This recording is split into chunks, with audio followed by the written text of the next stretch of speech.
Hello students, welcome to text book Bengali.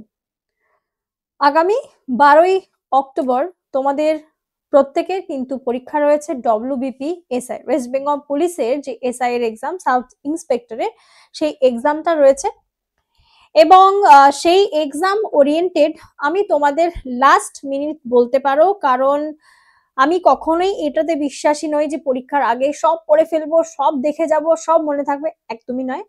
আমি একদম ছোট্ট খুব ইজি ভাবে, কারণ দেখো এই ধরনের সিলেবাস নিয়ে বেশি মাতামাতি করার দরকার নেই।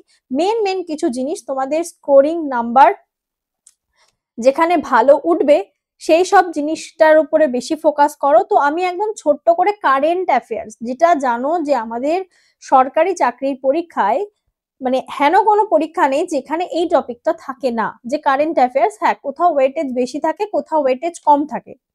তো সেই কারেন্ট অ্যাফেয়ার্স নিয়ে আমি জাস্ট কটা টপিক বলে দিয়ে যাচ্ছি, সেটা জাস্ট তোমরা একটু দেখে নিও। একদম ছোট্ট ভিডিও থাকবে, বেশি বড় না। এবং কোথা থেকে দেখবো ম্যাম? ইউটিউবে আমার অনেকগুলো ক্লাস প্রোভাইড করা রয়েছে, সেগুলো দেখে নিতে পারো। যারা অলরেডি পেইড ব্যাচে আছো তারা তো জানোই।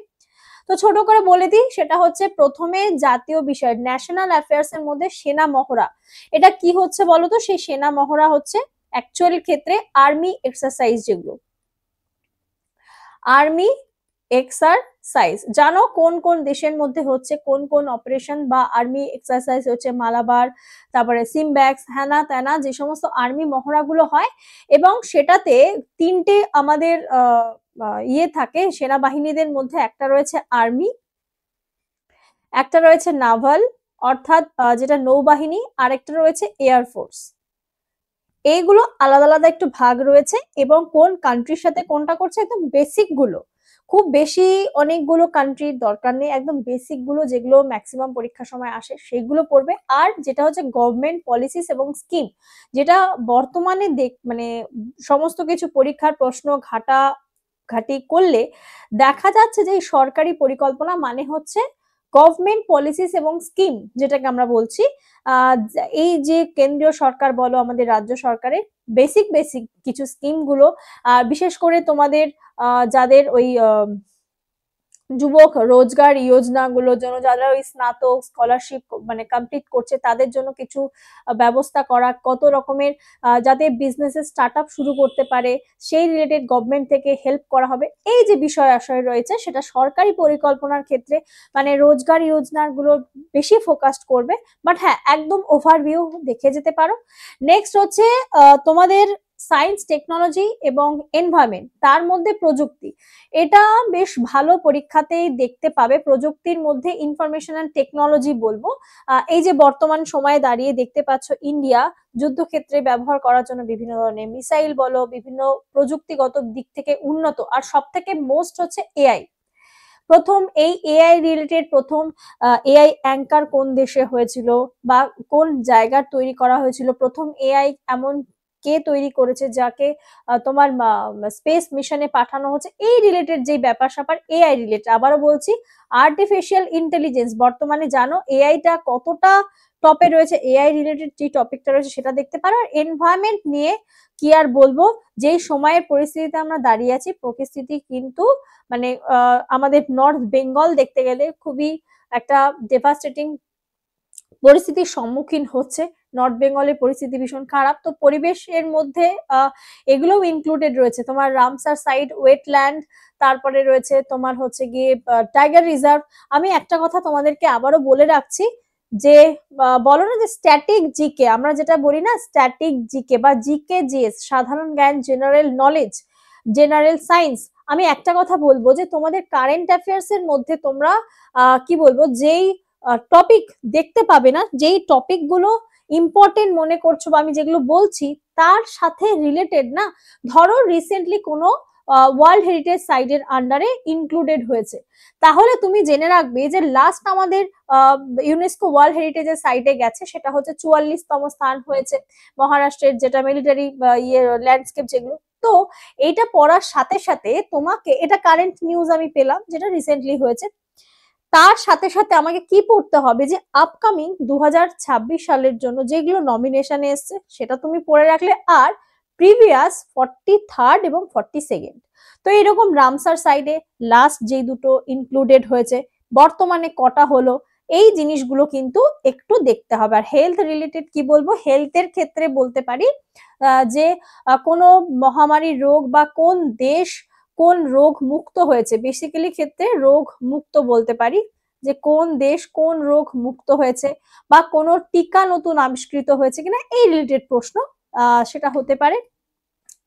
আর একটা মেন বিষয় রয়েছে, এটা আমি কারেন্ট অ্যাফেয়ার্স প্লাস স্ট্যাটিকেই বলবো, আর্ট অ্যান্ড কালচার থেকে। জানো যে কোন দেশের কোন কলা, শিল্পকলা, এসএসসি ক্ষেত্রে এক্সামটা আলাদা, বাট আমাদের ওয়েস্ট বেঙ্গলের কালচারের ক্ষেত্রে না অনেক সময় এই কোন বাদ্যযন্ত্রটা খুব একটা বেশি না দিলেও কোনো চিত্র বা কোনো নৃত্য, এটা কোন মানে আমাদের রাজ্যের বা বিশেষ করে কিছু উৎসব ফেস্টিভ্যালটা কিন্তু বেশ ভালোই দেয় আমাদের সরকারি মানে ওয়েস্ট বেঙ্গলের পরীক্ষার মধ্যে কিন্তু সেটা দিয়ে থাকে। সংস্কৃতি মানে কালচার।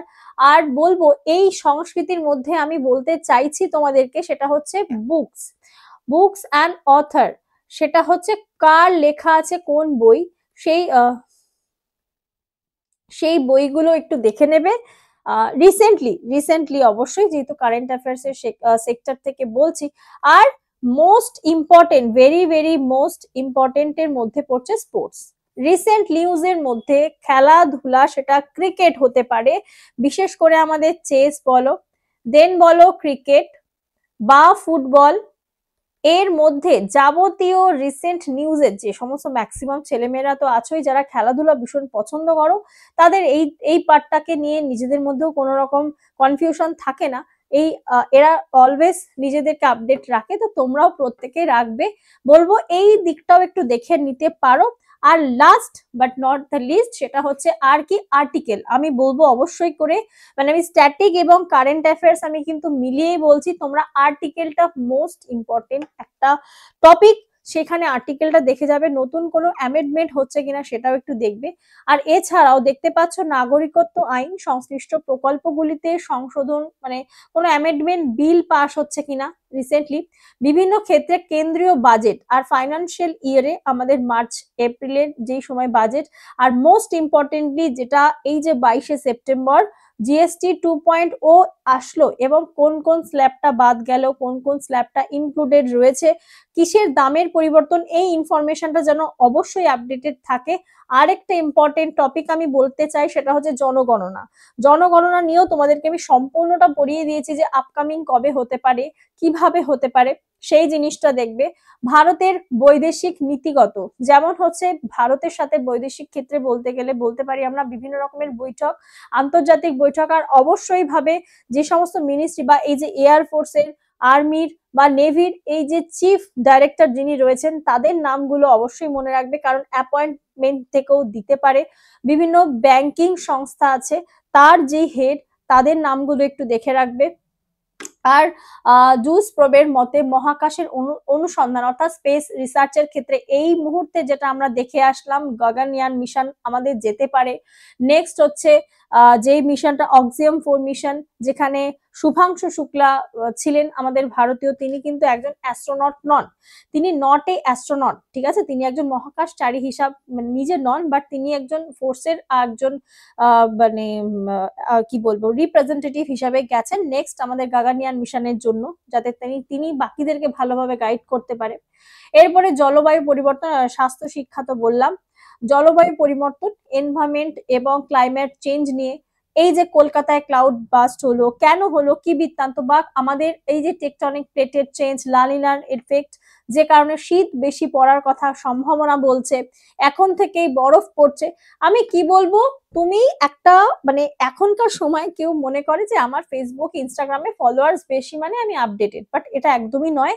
তুমি নিজে কতটা আপডেটেড সেটা কিন্তু তোমার এই কারেন্ট অ্যাফেয়ার্স, আমি মুখস্থ বা কোনো এক্সাম ওরিয়েন্টেড এর দিক থেকে বললাম না, এই জিনিসগুলো তোমাকে আপডেটেড রাখতে হবে নিজেকে, তুমি অ্যাজ এ গভর্নমেন্ট সার্ভিস বা গভর্নমেন্ট এক্সামের জন্য যদি নিজেকে প্রিপেয়ার করতে চাও। আচ্ছা, নেক্সট মোটামুটি এখানে টপিক গুলো বলে দিলাম। তারপরে রয়েছে শিক্ষা, স্বাস্থ্য এবং সমাজ কল্যাণ পরিবর্তনের সরকারি উদ্যোগ, দেখতে পারো। আর সামাজিক সূচক অর্থাৎ সেখানে আর ইন্ডেক্সটাও একটু দেখে যেও, কৃত্রিম বুদ্ধিমত্তা আর এই যে আর্টিফিশিয়াল ইন্টেলিজেন্স বলে দিয়েছি, সংসদ কর্তৃক গৃহীত গুরুত্বপূর্ণ বিল এবং পাস, যেটা আমাদের পার্লামেন্টের ক্ষেত্রে কোন রকম নতুন বিল কি পাস হচ্ছে না হচ্ছে সেই রিলেটেড, আর একটা অল ওভার গ্লোবালি আন্তর্জাতিক সংস্থা এবং বৈশ্বিক বিষয় তাদের ভূমিকা, যেমন এসসিও, ইউনেস্কো, ইউএনইপি, তারপরে তোমার হচ্ছে গিয়ে ব্রিক্স, G20, এই যে মেন জিনিসগুলো আছে এর বৈঠক এই রিসেন্ট ইয়ারে 2025 সালেটা তো থ্রু আউট দ্য ইয়ার যা যা হলো সেটা একটু দেখে রেখো। আর বাকি বলবো মানে যেটা মেন বৈঠক হচ্ছে বা মেন কিছু, যেমন ইন্ডিয়া, এই যে আপকামিং ব্রিক্স 2026-এর প্রতিনিধিত্ব করছে কিন্তু ইন্ডিয়া, বা ব্রিক্স এর বৈঠকটা ইন্ডিয়াতে হবে, এটা যেমন আপকামিং বাট এটা ঘোষণা হয়ে গেছে, সেই জন্য কিন্তু আমাদেরকে এগুলো একটু দেখে রাখতে হবে। তো চলো একদম পরীক্ষায় মাথা ঠান্ডা করে আমি কিছু জিনিস তোমাদেরকে বলতে চাই। পরীক্ষার দুদিন আগে একদম বেশি টেনশন নেওয়ার কোনো দরকার নেই, একটু রিল্যাক্সে থাকো, কোনো নো মক টেস্ট না, প্রিভিয়াস মক টেস্টের কোনো রিভিশন কিচ্ছু দরকার নেই।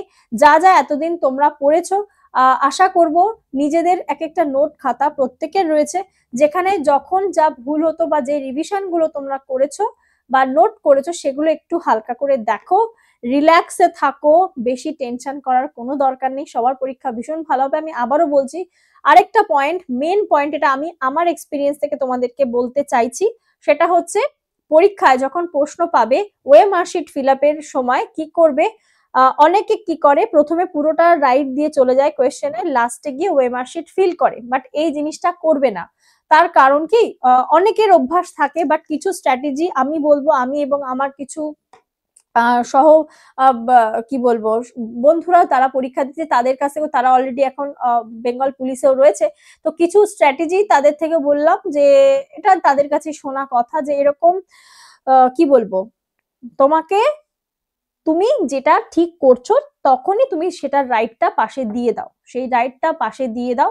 আর অবশ্যই ভাবে পুরো চেষ্টা করবে 100টা প্রশ্ন কভার করার, কারণ কি প্রথম দিকে অনেক প্রশ্ন থাকে যেগুলোতে তুমি হয়তো ভয় পেয়ে যাবে বা টাইম বেশি নিচ্ছে, চেষ্টা করবে সেটাকে অ্যাভয়েড করে লাস্ট প্রশ্ন অব্দি যাওয়ার, কারণ পেছনের দিকে কিন্তু অনেক রকম প্রশ্ন থাকে যেগুলো সোজা, তুমি হয়তো প্রশ্নটা পরে দেখো ইস এটা তো আমি পারতাম, কেন করতে পারলাম না, সেই জন্য বলবো একদম স্পিডটাকে বজায় রাখবে, যেটা হচ্ছে সেখানে রাইট দাও, দেন ওয়ে মার্কশিট ফিল করো, নেক্সট কোয়েশ্চেনে চলে যাও, ওয়েট বেশি করবে না, চেষ্টা করবে 100টা প্রশ্ন তুমি যেন অ্যাটেম্পটের কথা বলছি না, 100টা প্রশ্ন তুমি যেন পড়তে পারো। আশা করি তোমাদেরকে বোঝাতে পারলাম। তো চলো সকলে খুব ভালোভাবে পরীক্ষা দাও। আচ্ছা, আরেকটা গত 6 মাসের সাম্প্রতিক ঘটনা বলে, এটা তো তোমাদের সাথে বলে দিলাম মোটামুটি 6 মাস যা যা হয়েছে, আর আমি পুরো রিভিশন করিয়ে দিয়েছি, তোমরা গিয়ে সেই ভিডিওগুলো দেখে নিতে পারো। তো আর কিছু বলার নেই। আর যদি তোমরা কেউ আপকামিং পরীক্ষার জন্য বা কেউ কোনো রকম ব্যাচে আমাদের সাথে জয়েন করতে চাইছো অবশ্যই করতে পারো। তো আমার এই নাম্বারটা দিয়ে দিলাম 7557050299, এই নাম্বারে তোমরা যোগাযোগ করে নিতে পারো। আর আমাদের সুপার পাস তো তোমাদের জন্য রয়েছে সুন্দরভাবে গাইড করার জন্য, আর কুপন কোডটাও এটাই NITI, এটা কুপন কোড ইউজ করতে পারো, তোমরা ডিসকাউন্ট পেয়ে যাবে।